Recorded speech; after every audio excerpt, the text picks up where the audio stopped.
Hello, hello, hello, hello, and welcome to today's episode of Wealthy Women Lifestyle. And I am excited to be here with you guys. I am the Nicole Johnson, founder of Wealthy Women Lifestyle, where I teach women to define and achieve their goal of financial freedom so that they can live life on their own terms. I have a special project that I've been working on, and I brought some very exciting people here with me today to talk about how we're going to move forward with this. So coming up in August, from August 7th to August 9th, I'm hosting the Prosperity Summit virtual fair. And we're going to talk about all kinds of topics, whether it's money, health, wellness, love, all of those things. But today I am hosting a very special panel about men and mental health and why they won't get therapy. Okay. And so I don't fit in the male category, but I brought some very special men to come on this platform with me today so that we can get some dialogue going. Because ladies, listen, it's nothing worse than being in a relationship and you don't know who you're really in a relationship with, or you're watching your son, family member, or loved one go through mental health challenges and you don't know how to, one, recognize the symptoms, and you don't know what to do if you do see the symptoms. So give me a moment while I add our guests to the stage. Hey, Jay, Ernest, Curtis, and Brian. Listen, if I start introducing them and giving all their background information, we'll be here till next week. So I'm going to allow these amazing men to come up and tell you a little bit about themselves, and then we're going to get right into this topic. And listen, don't go anywhere. If you haven't already got your drink, pen, and pencil, hurry up and come on back. And then don't move. Tell people you are busy. You are in educational school today because we really need to get this message. So, in no particular order, let's start with Brian. Brian, introduce yourself to the people, please. Brian K. McNeill, thank you, Nicole, for having me in here today, especially with this topic. I think what's relevant to the topic today, not only am I a father and a husband, but I'm also a father who has raised sets of children that I didn't raise day to day in the house full time. I was married once. We had two children. And when they were toddlers, like 4 and 5, that marriage ended. And I became a every other weekend dad for them. And then I got married again, and she had two children when I met him. Okay. And then we had another child. So we had a blended family. And then I got married again. And so I have 6 children. And I think that's going to be relevant because the guilt that we have for not being there from day to day is something that still haunts me. And I think we're going to have a good time talking about it. But I am the sales confidence coach, a multi-time author, but I'm also a real live, breathing Black man with a perspective that I want to flesh out today. Oh, thank you so much for that, Brian. Thank you for sharing. Next, we'll go to Curtis. Hi, Nicole. Thank you for having me. I'm super excited about having this conversation. We've talked about it. And as I said, when you first met me, you just really drilled me. So to make sure that I met the requirements, but nevertheless, so glad to be here. As Nicole said, I am a men's life coach. I work with men and specialize in transformational leadership for men. So super excited to be here. Thank you. Thank you. Next, I'll have Ernest come up, and let me tell you guys, if he don't have some candy corn in the next few minutes, we might have to excuse him from the platform. Now we might have to excuse. I'm just kidding. Go ahead, Ernest. Tell them all about you. Thank you, Miss Nicole Johnson, for that lovely candy corn introduction. My name is Ernest James Usher III. I am the CEO of Usher's Digital Agency, a marketing online company, and I'm a civilian contractor, a DoD civilian contractor stationed here in the Mildenhall Royal Air Force in England. I've been here for about 3.5, 4 years, and I bounced all the way around the world to 18 different countries. I just got back from a deployment in January from Kuwait for 9 months. So my perspective that I would like to talk about with mental health is, as Mr. McNeill stated, being a Black man, but being a Black man associated with the military, and how the military personnel, especially African Americans, go through dealing with mental health and how the disparities are, if it's mental health or if we're just considered the toxicity of being lazy. The thing that I battle with as well, being a 19, 20-year-old minister as well in the ministry. All those things correlate. So I'm just excited to be here and be a part of this discussion with each one of you. Well, thank you so much for your service. We do appreciate it. And yes, Ernest and I are going to be the ones that get, we're going to keep the laughter going. We're going to keep the laughter going throughout this process. And last but certainly not least, Jay Mosely, come on up and tell the people about yourself. What's going on, everybody? My name is Jay Mosely. Thank you, Nicole, for having me on this platform. I greatly appreciate it. I'm the creator of the You Good Bro brand, mental health advocate. I help overlooked men better take care of themselves so they can be better for the others around them, and also dive into men's self-care as well. Ooh, I love it. I love it. I love it. And I met Jay at a platform just yesterday. And what I loved about him was he was wearing a shirt saying, "Bro, you good?" I was like, "Oh, sir, hello, what do you do?" And so I grilled him just as bad as I grilled you too. So you are not alone in that. You are not alone. And if I remember correctly, Jay, were you in the military as well? No, I wasn't in the military. Actually, I was on a TV show geared toward military vets that my friend just launched called Exit Ready for military's transitioning out of the service to better assist them entrepreneurship, mental health, and finding high-paying careers as well. Okay, so I heard military. It's stuck. Yeah. And so I want to thank you guys for spending some time with me today. And so I'm going to jump right into it. And the first question, since I polled my community, I pulled some questions of my own from my own experiences. And so what I want to make sure is that I touch on quite a few things. And Brian, were you military? Yes, ma'am. I sure was.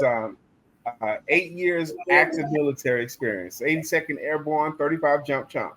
Yes. Come on now. Come on. Well, thank you so much for your service. I truly, truly appreciate it.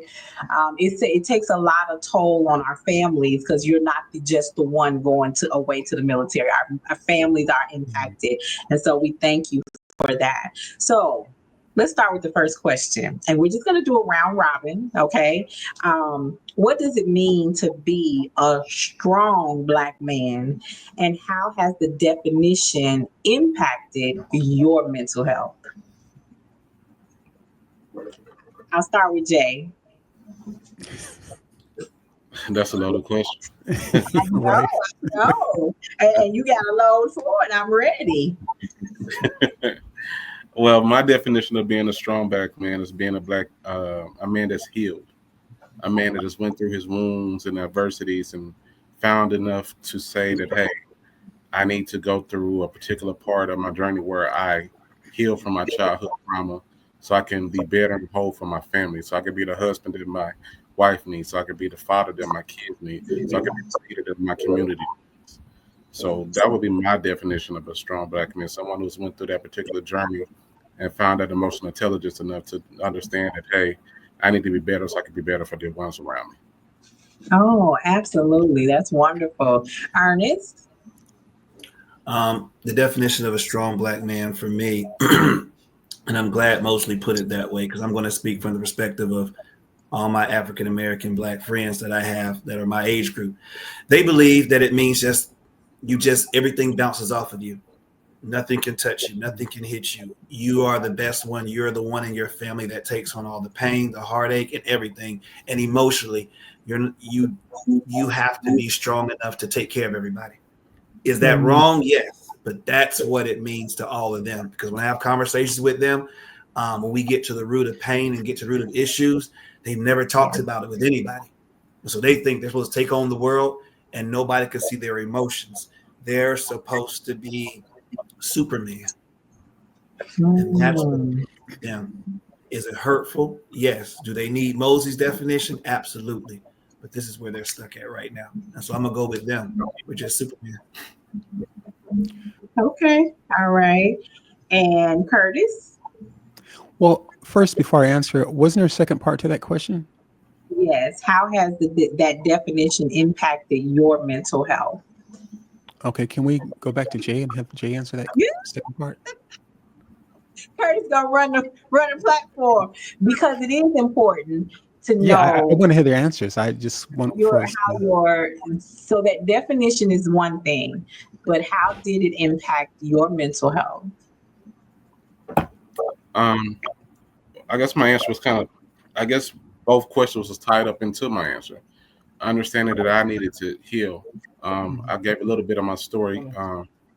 Back in 2018, I had a major accident, and I fell through a roof and had, broke some ribs, collarbone, punctured lung, concussion. Like I was really in a bad space, and I was depressed for a long period of time.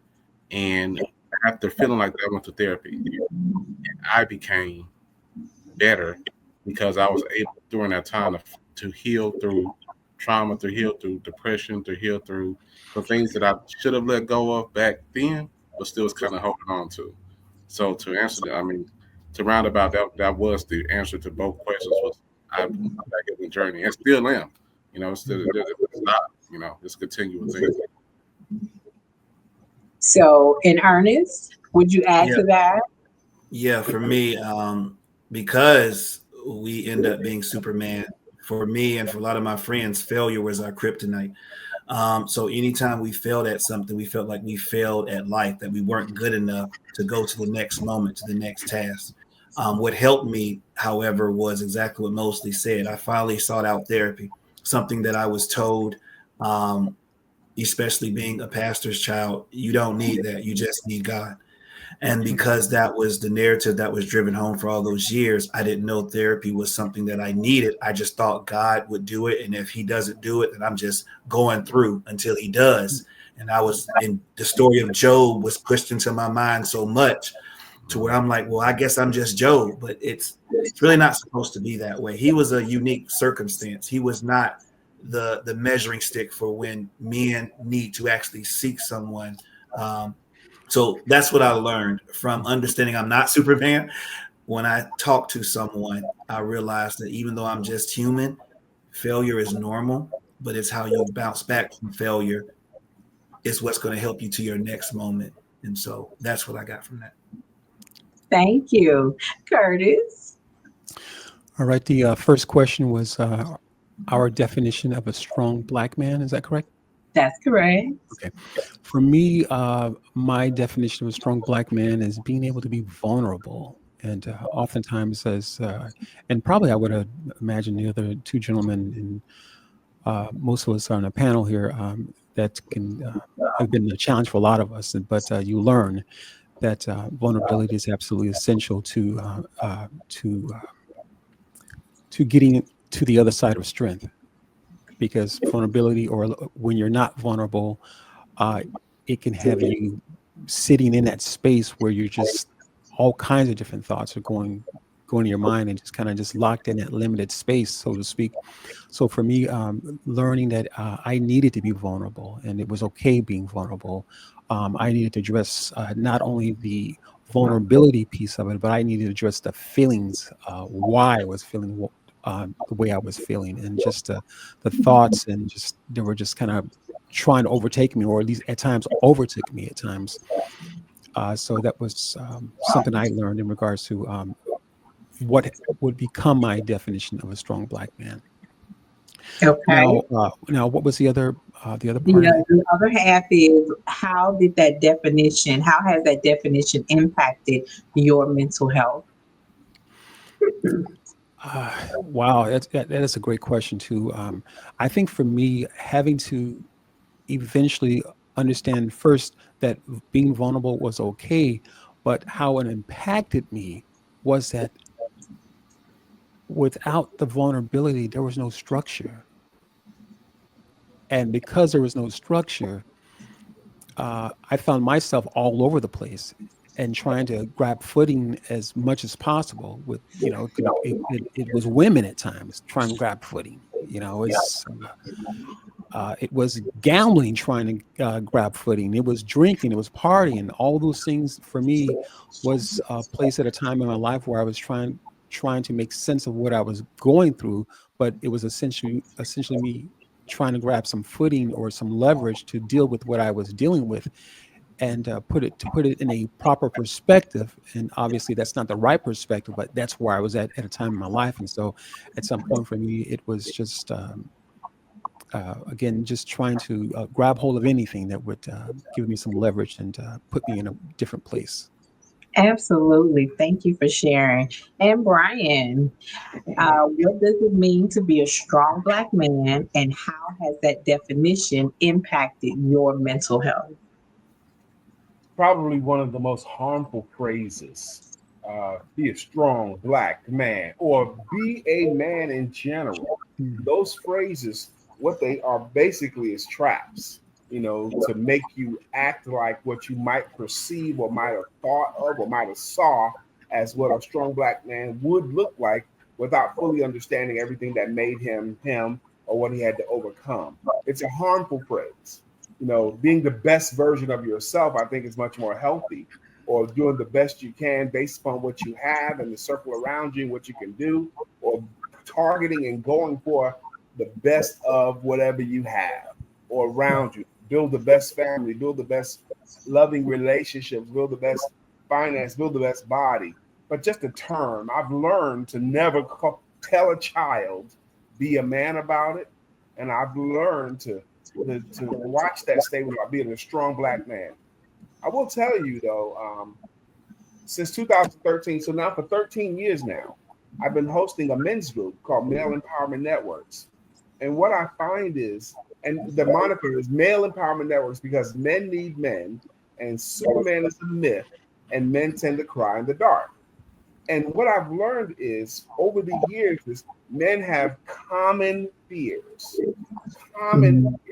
things that are almost universal from man to man to man, things that they worry about, are a lot of commonality in it.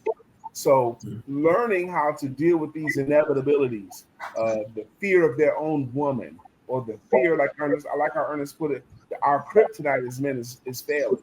It cripples us a lot of times. If we go for something and miss the mark, it can be crippling. Or if we get fired and our woman exacerbates it, it really can be crippling. I can't believe you lost another job. What are we going to do? What are we going to do? But he tells her less and less and less, until he tells her nothing, because he has to be a strong Black man.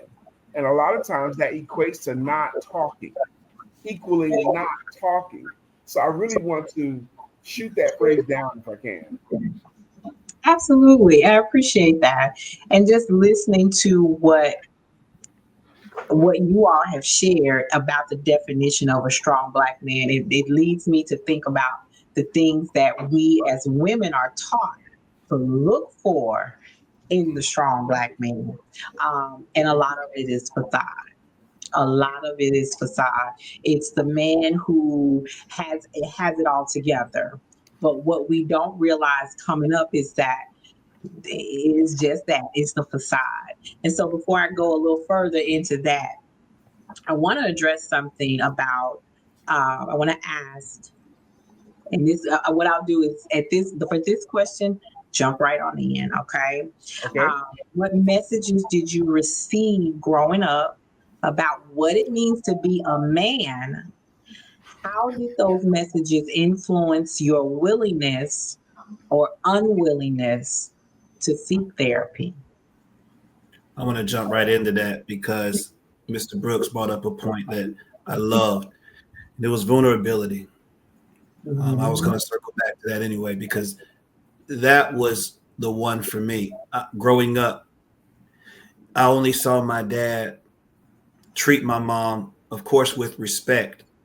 But I think the worst thing they could do is when they went behind closed doors and had disagreements, not tell me when I was of age to understand what they were about. And so because of that, I always thought that there should never be arguments. So when I got married, guess what I didn't do? I didn't go through disagreements or arguments. I thought it was wrong.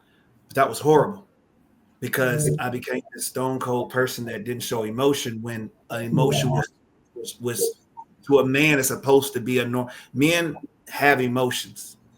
Yes. But to be vulnerable and show your emotions is huge, because you have to trust the person in front of you to say, I'm going to be vulnerable with you and protect you with my emotions to where you won't use it against me or make me feel like Mr. Bryan said, less of a man. Now I'm stupid. Now I'm dumb. Now I'm all these things that we think a man shouldn't be, but a man has to be in order to be stronger. He must be weak somewhere. You can't have a strong man without him being weak to become strong.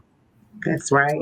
So I want to say that's my answer to that, using what Mr. Brooks said with vulnerability. I think that's the challenge that we have in the military too, with getting men to be vulnerable to leadership, to be able to go to mental health or go to those places, the chaplain, to where they can expose that vulnerability and say, this is what's bothering me, without being said, go back to your normal job, go back to your bears, go back to your rank. That's stupid. That's dumb. Don't come to me with that. We have a mission to do. Complete the mission.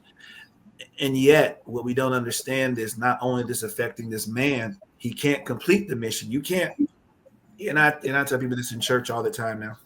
You can't expect me to understand the scripture if my mind is clouded with what's going on with me. I can't understand what I'm reading. I need someone to put in my mind. Yes, exactly, Brian, exactly. So I can understand what I'm reading. It's the same with the mission. And then that mission goes into, now he goes home, or she goes home, and they're not able to communicate with their spouse, communicate with their kids, because mentally they can't figure out what's wrong, because they have nobody to be vulnerable with to help them figure out what's wrong. So stand strong, be a soldier, put your rank up here, salute, and go for it. But yet, I can't talk to anybody about what I got going on. So you expect me to work with missiles, aircraft, come on, tanks, and you expect me to protect the United States of America, but I can't even be honest with myself. You can't even think straight. You can't focus. Your emotions are all over the place. God didn't give emotions to women and not men. That didn't happen. He gave us all emotions, right? And men are taught to hold it in. And you know what happens when you hold it in? At some point, you do what? Pressure bust pipes. Okay, so go ahead, Jay. Come on, Brian. Pressure bust. I hear Jay trying to get in, so I got something to say too. But go on, bro. Yeah, mine was short, bro. It was just like what Ernest was talking about, man. We talked to man up versus open up. You know what I'm saying? So when life hits us hard, we shut down instead of speaking up. It's like I said yesterday, as a youth, they train us to be silent, but when we become men, they beg us to speak. It's, you know, that whole concept of not understanding that we are men, we have emotions, if you want to call them emotions, but we're not taught how to display them. We're not taught how to convey our feelings or be effective communicators or be emotionally intelligent. Because from youth, it's big boys don't cry. And instead of opening it up. So those were the terms that I heard as a youth growing up that kind of strayed us away from, you know, going to therapy, because we know what happens in this house stays in this house. We ain't going to tell the strangers our business. See, that's the point. This is a major problem, because it's a problem of education. You're going to have to teach men that it's okay. And I don't know how to do that swiftly, but I think it has to happen. But we teach men that it's okay to seek therapy, because we've taught over and over and over again. You know, it's amazing to me. This happens so often that it's almost a proverb that men that have been married for a long time to the same woman don't say anything. They say they don't hardly talk at all. In public, they don't say anything. In church, they don't say anything. They don't say anything around the house. Over time, because they've learned that to just get past this moment, I've got to just shut up. I got to just shut up and let her be. I got to shut up and get past this, because if I open my mouth and she comes at me, I can't defend myself verbally. So I'd say men say less. I've heard stand-up comedians joke about that. You've heard stand-up comedians joke about that too. That men that have been married for a long time say nothing. Why not? Because they've learned the penalties of opening their mouth. So what happens is these men, they live quietly desperate lives. They'll talk junk about her behind her back, but never in her presence. Okay? Never. We're not gonna do So that. that's what goes on in the man cave. Is that what goes on in the That's man what cave? the man cave is for. That's That's what the exactly elk lodge is for. Right, That's right. what the strip club is for. Mm. Okay. Oh, Because did you Chris say Rock says somebody's got to entertain the married men of America because she's going to feed you, but she's not going to entertain you. Okay, that's not her job. She's not going to do that. So, but I do believe it is almost urgent and a crisis that we encourage men to talk to a professional. Talk to a professional. In my life, I've talked to a professional only, hear this now, even though I know better. I've talked to a professional psychiatrist, psychotherapist sporadically, here and there, a little bit over here and a little bit over there, a little bit this time. And normally when I do is because I am in so much pain and everything else I've tried ain't working. I'll try that. Okay. And it always helps. But somehow we got to have a major campaign to help men know it's okay to seek help. Let me. Oh, go ahead. I'll ask my question next. Go ahead. Obviously, I like the point where you stated like you'll try it here and there. So creating, like you said, it should be something that we create where it's continual.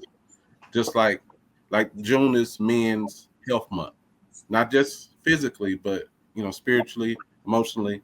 So if we're in a weight room, we're working out our muscles and things of that nature. We have to do it on a consistent basis for us to see some type of change. Right. So if we're working out that fitness muscle and that spiritual muscle and that mental muscle, instead of doing it sporadically, how would we feel if we did this on a weekly basis or a weekly basis or even on a monthly basis? Right. Working out that Great mental point. muscle.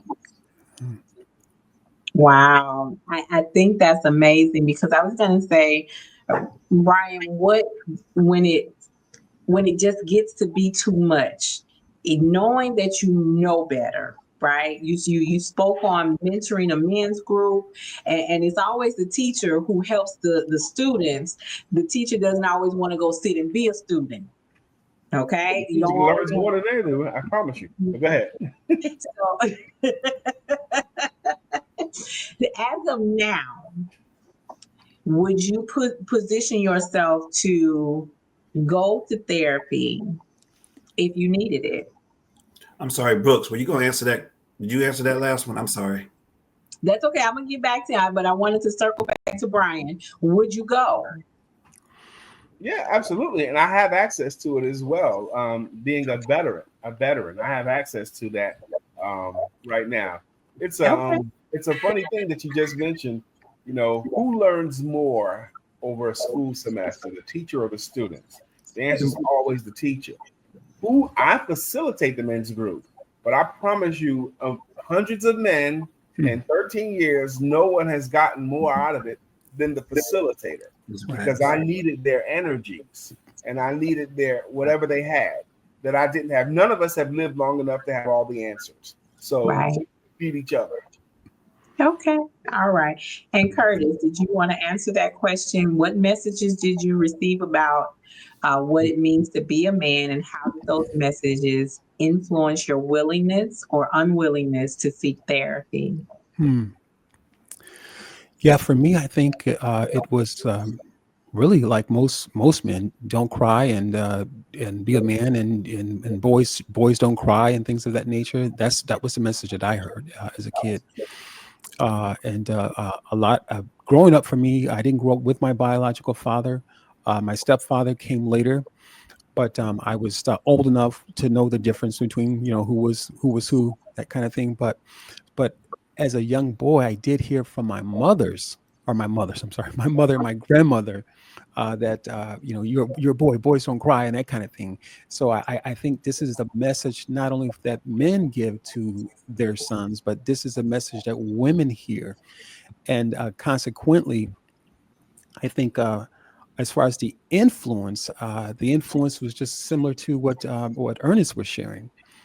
That you just hold on to it.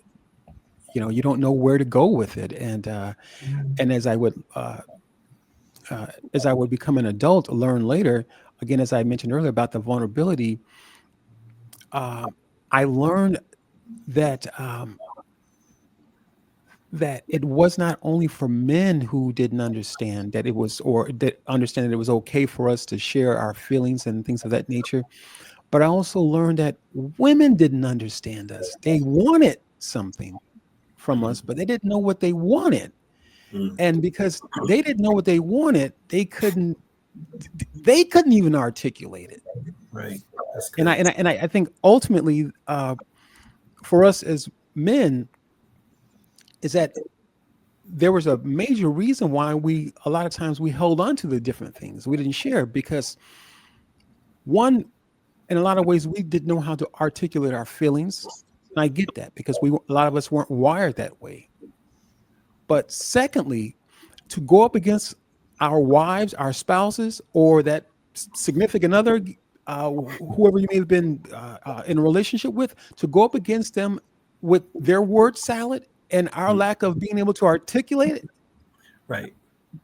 you lost. You lost from the beginning. You know, it's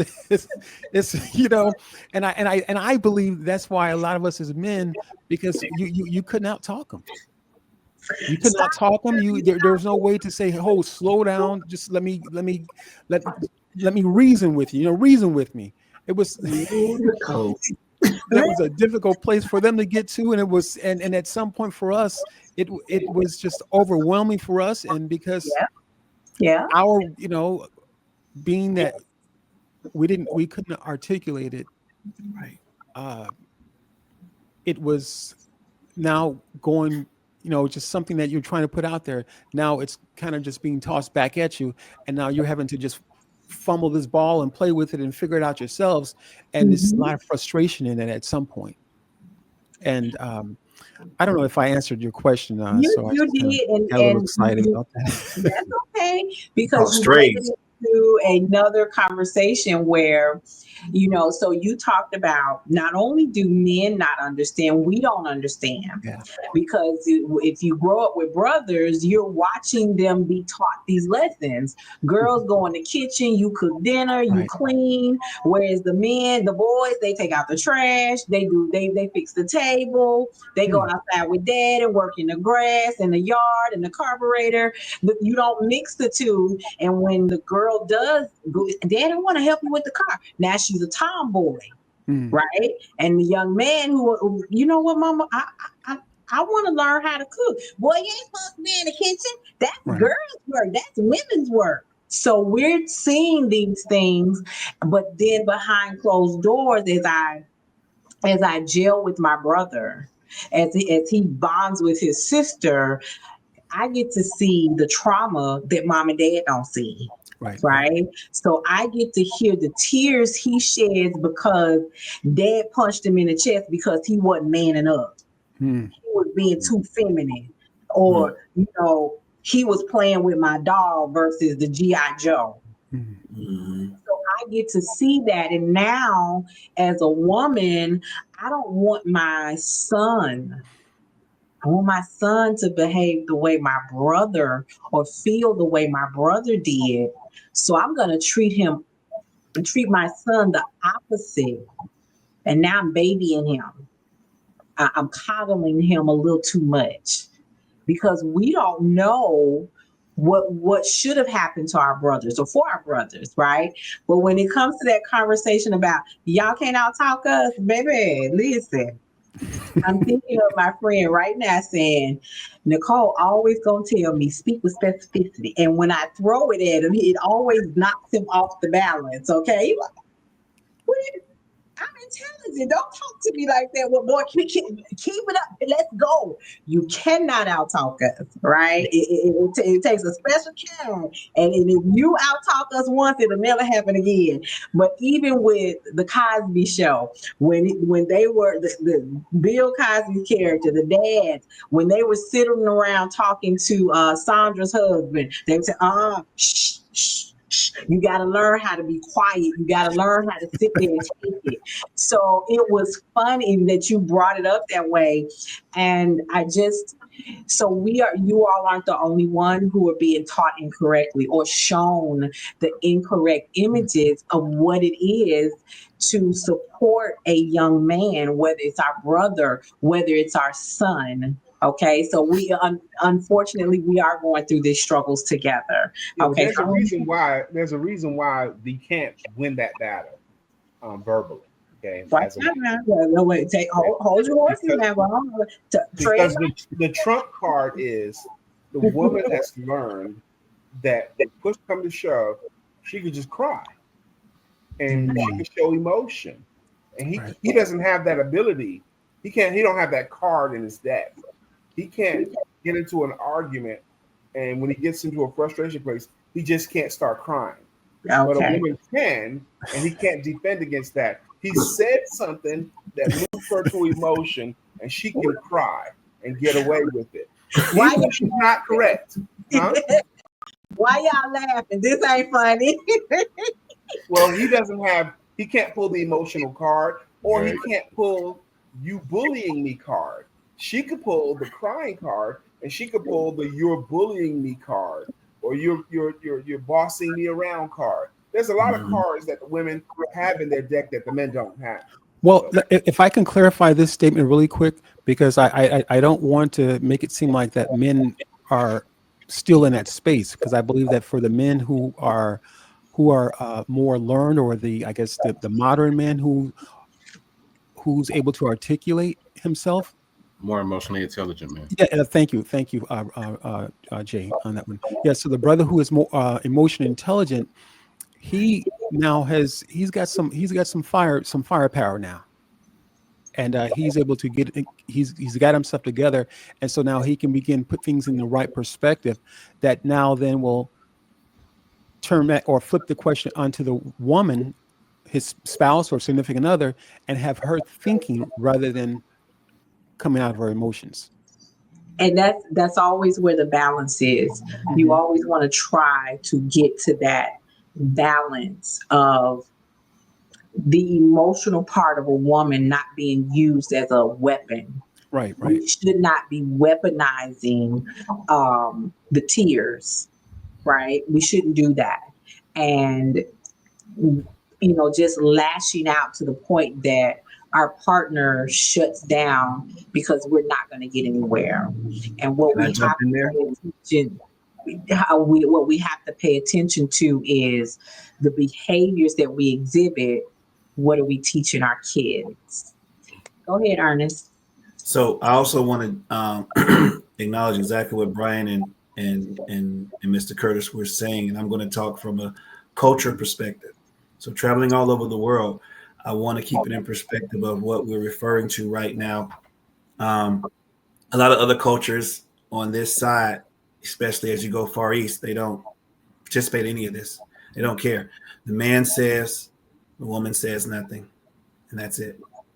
So even though we have, we're trying to find for the African American man, the reason we're trying to find a place for us in mental health, because we were taken from that in our African countries and placed in a place where we were told we were lazy if we talked back or we said something, we weren't worked hard enough, and we were beaten for all these things. So you pull that together to now through slavery, Jim Crow, and all those things. And now we're trying to find a voice for ourselves. We were told so long that we were all these negative connotations. And then you look at the man now, of course, the black man, and with the father not being as present as he may want to be, the young black man is the least likely adopted. The young black man is the least likely to be adopted by a family. So those kids stay in the foster system for the longest. So as he's growing up, nobody wants him. When he was taken from a place in Africa where everybody wanted him. So he has an identity crisis. Again, saying that to say with the cultures that I've been around, they don't have that identity crisis. Right. India is India, Pakistan is Pakistan, China is China. They've always grown up traditionally together. So they don't have the same mental health crisis. So when you see them dealing with things, it's just one and done. Whether they follow religious belief, or they're the man and they have the last word anyway. That's just the way it is. We don't have that benefit. So everybody on this panel, things that you all are saying, and the people that are watching, I want them to understand it's highly critical. Understand we're not coming from a standpoint of complaining. We are trying to find our identity in a place that left us without an identity. Yeah. And that's big for the Black man to get to a place where we can be vulnerable, we can speak up, so we can find out who we really are and pass that identity on to our kids, because we want our kids. We want them around. We want our family around. We want Black men to be proud to be a Black man, but they need us in this stage of our lives to be that. And so for me, even talking about the strong Black man, for me, that's another definition that it comes to, is that in this moment, I just need to be so that the ones after me can be more comfortable being. Love it. I gotta say, I'm challenged. I'm challenged a little bit with this thought. I love what you said, Brother Ernest. I do, but I'm challenged with a little bit with this thought because I meet with men often.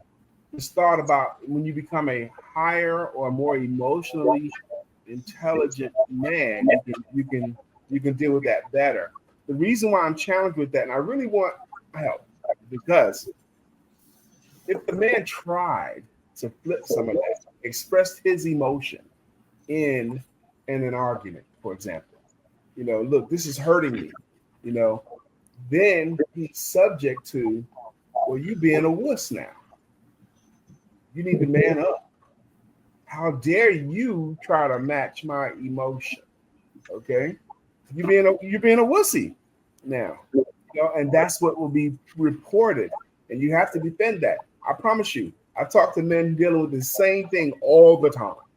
Okay, they're very frustrated, even from 75 years old to 17 years old, in the same place, still trying to figure this out.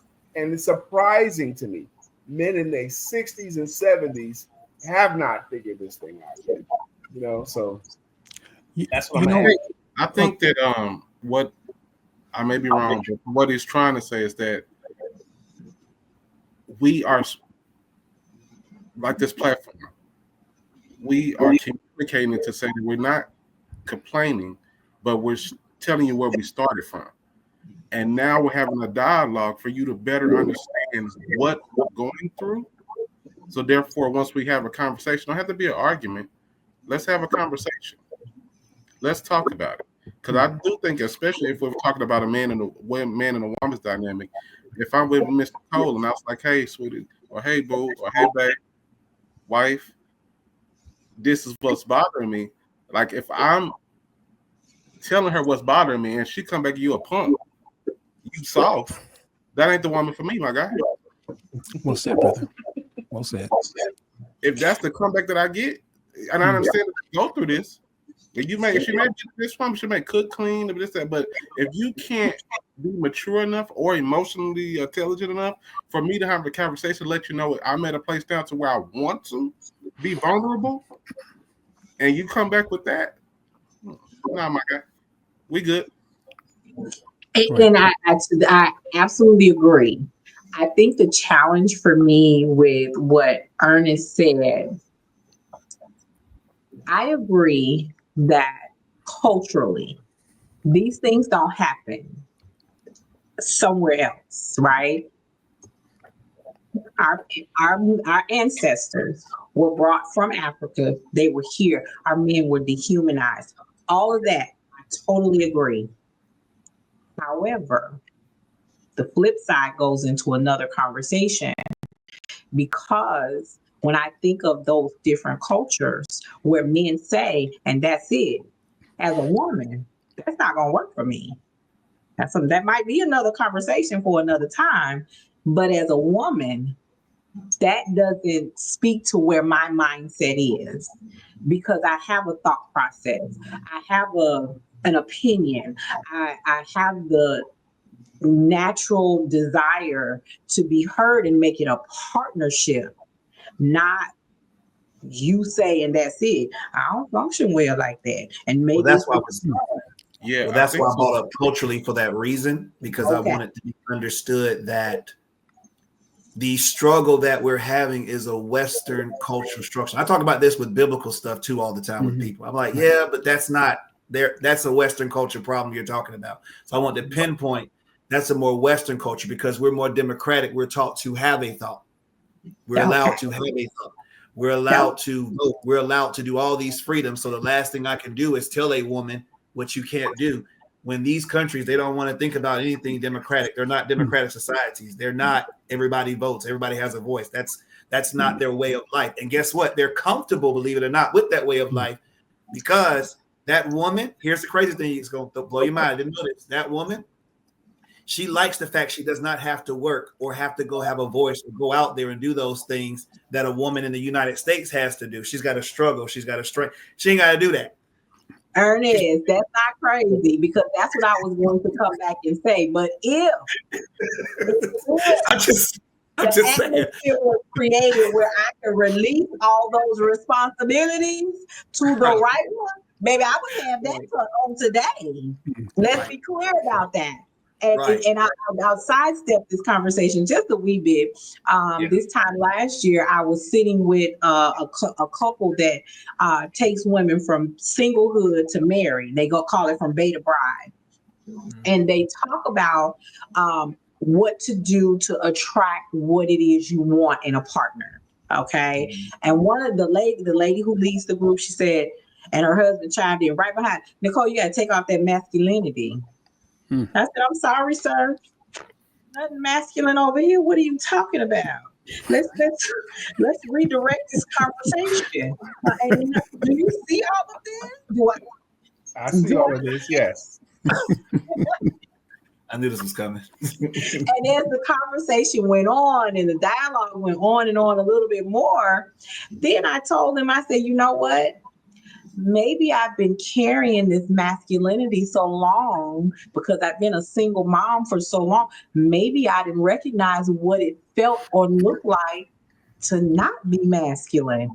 I said, oh, let me go and get in this class and so I can learn some more about myself. So, Ernest, that cultural difference, if I could put down these bills and know that they will be paid, if I could put down having to make sure the roof is right, the car is working, the gas in the car, and it would all be taken, maybe I would throw it so fast.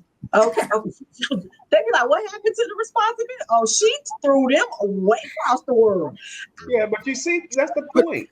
You're equating, and you would stop doing it. If you didn't have to be responsible, you're equating responsible with being masculine. I don't like that he said, put down some of that masculinity.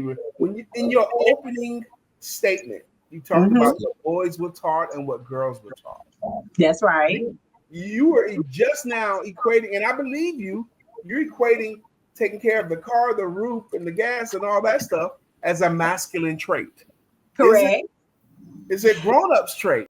It's just an adult trait. But I don't want to be the grown-up that has to do it anymore.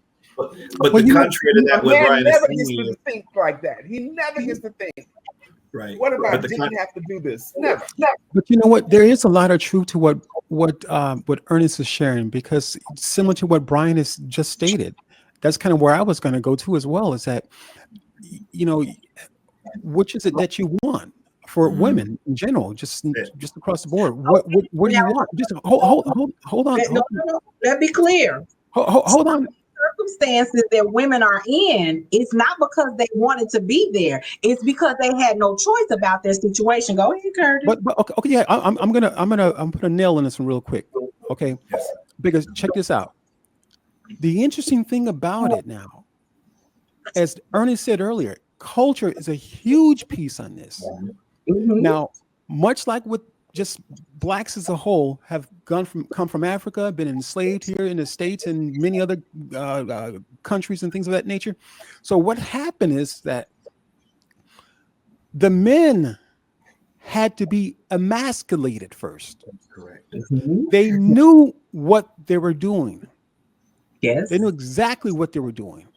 So if it were not for the men being emasculated, we would look the same as the other countries. That's correct.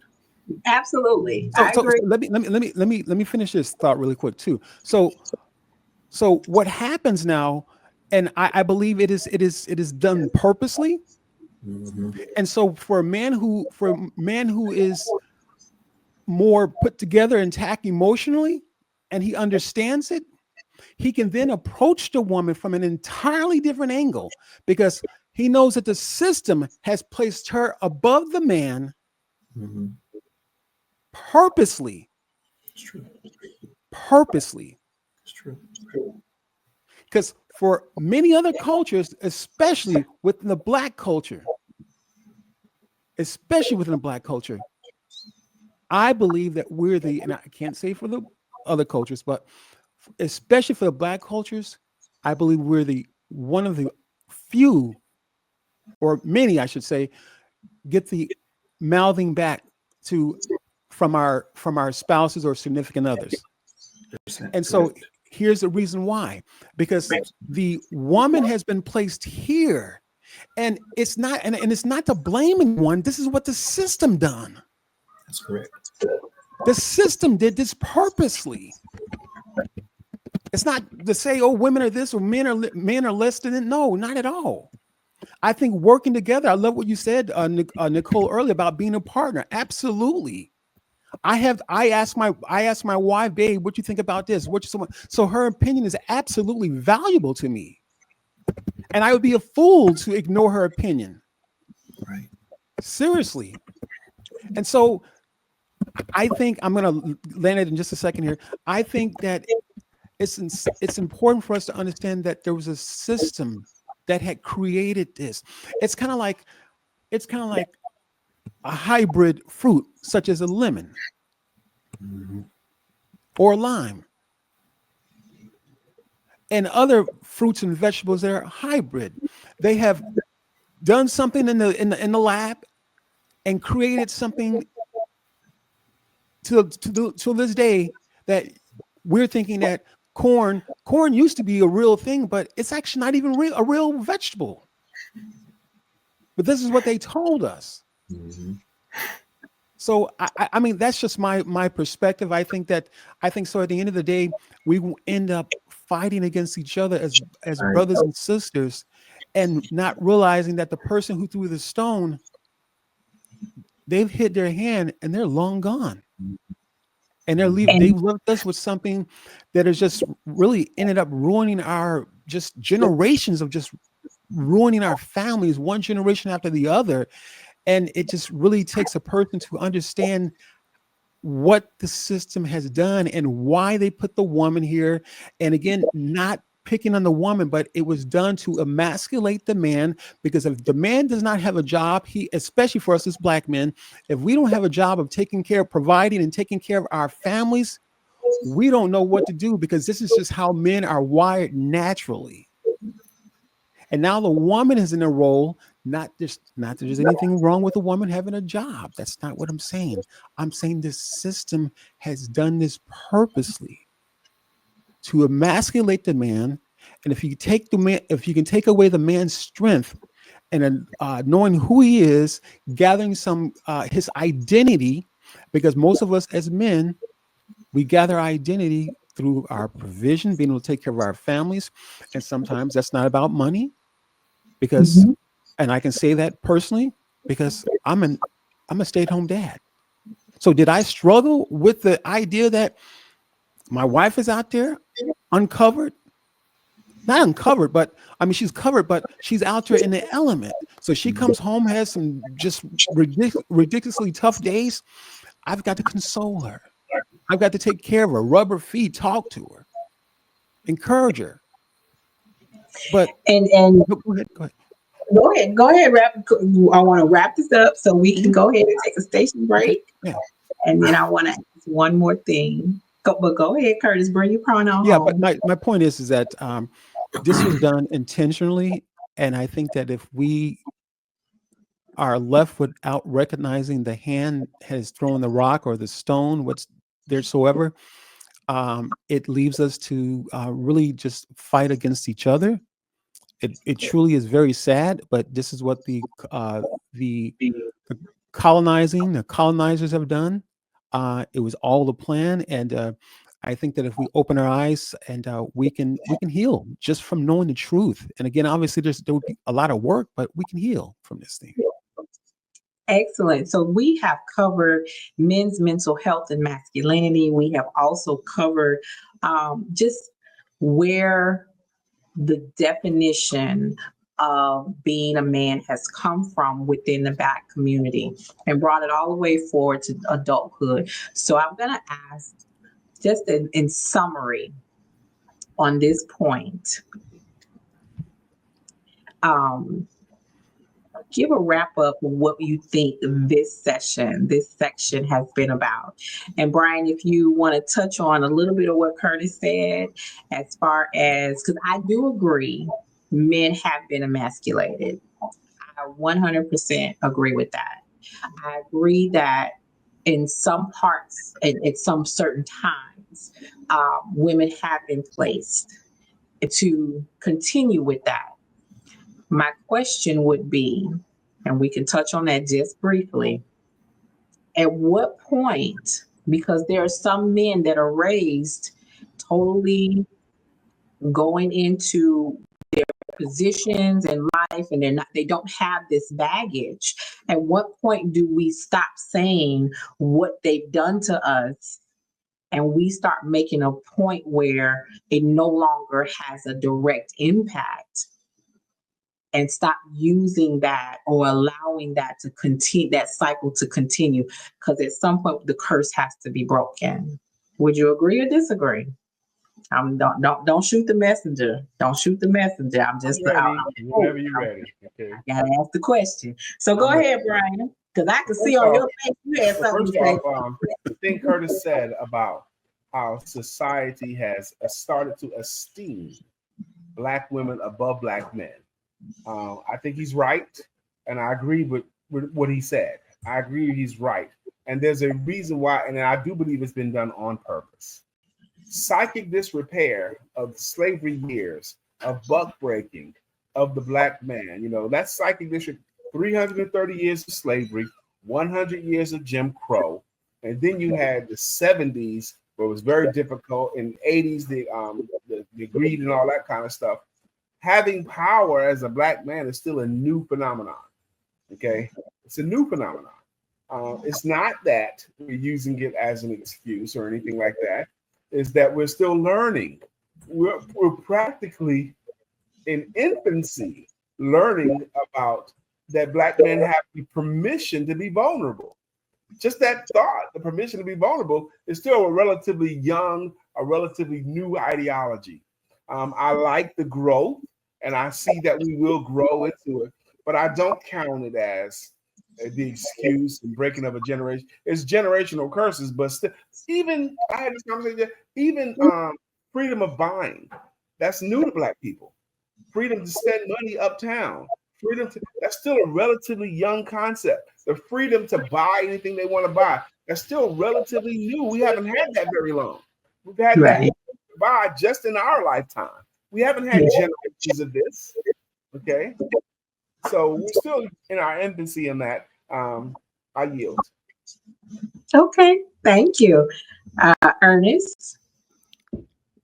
And listen, you all let me say, Ernest, is probably almost midnight over there. I might be a little off by an hour or so, but I'll be fine. And then the energy drink can't fix. I'll be all right. But I do appreciate what everyone has stated, and for me, you know, like I said, dealing with all the cultures and then looking at home, where I'm from, where I live, Georgia, and where I moved, I do agree that the only way that the cycle can be broken is if two things happen collectively. One, those of us that are men that are, and I don't want to use the word doing better, mean we're better than anybody else, that are coming to an understanding of how to take control of our mental health. We lead other young men in that direction by those simple conversations. I remember being deployed, and we had a program over there in the Army called Grit. And one thing about Grit resilience and all of those things that it stood for. A lot of guys didn't go by themselves, so it would have to take someone in their unit, another guy, to go with them. And then they would get the help they needed, because you're in the desert by yourself. And I was in there when Israel and Hamas was going some crazy stuff. But so that messed up a lot of guys. They had never seen combat before. So taking these young men to these places and encouraging it is always good. And then also caveat, and Nicole, I'm not picking at you when I say this, so you can't take it that way. But when we talked about vulnerability, we need, and this is going to take mental health appointments for the Black woman, to be an available space for the Black man to be vulnerable. Because if we're going to, and again, I'm not picking at you when I'm saying this, I'm just talking about in general for Black people. If we're going to talk to our spouse and she's going to look at us crazy and look at us funny and give us all those things, then we are going to shut down. So Black women, especially women that are going to watch this, you have to become a vulnerable space. If you become a vulnerable space and create a vulnerable environment, even if you don't know what to say back to the things that he's telling you, you pocket it, then you come back and talk to him, or you get help on what to say, because you can't fix him. He's being vulnerable. He's not asking you to fix him. He's asking you to listen. Right. Amazing. If you do that, you will then have a complete man. I'm not saying cheating is an excuse. It's not what I'm saying. What I'm saying is you have a high probability he ain't going nowhere if he has a woman at home that listens to him. That's what he wants. Because that's all a man wants. He wants to be heard. Is a woman to listen. That's it. And that's why people say all the time, women want to be loved, but men want to be respected. Respected. Absolutely. And I yield. I love it. I love it. And Jay, you want to add to that?